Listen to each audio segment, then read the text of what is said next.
Sebab ni kan minggu last puasa. Malam tadi aku sajalah nak buat makan-makan berbuka kat rumah.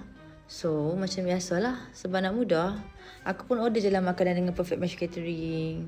Aku memang puas hati gila hari tu order dengan mereka. So, kali ni memang repeat order lah.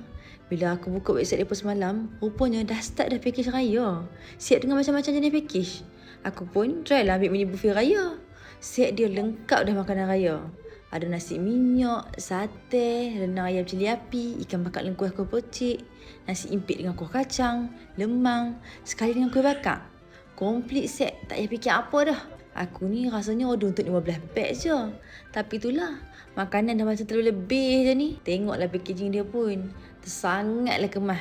Siap hantar dalam cooler bag. Makanan sampai panas-panas lah. Dengan dia pun hantar pun on time. Tinggal nak susun atas meja je. Pak rasa? Tetamu yang mai semua makan sampai habis. Licin. Rasa dia memang sedap. Jenis premium tu. Kalau hampa rasa dalam menu tu tak cukup, add on je lah makanan lain.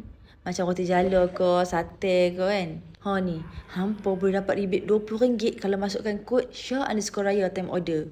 So, alang-alang raya nak dekat ni, order lah dengan Perfect Match Catering.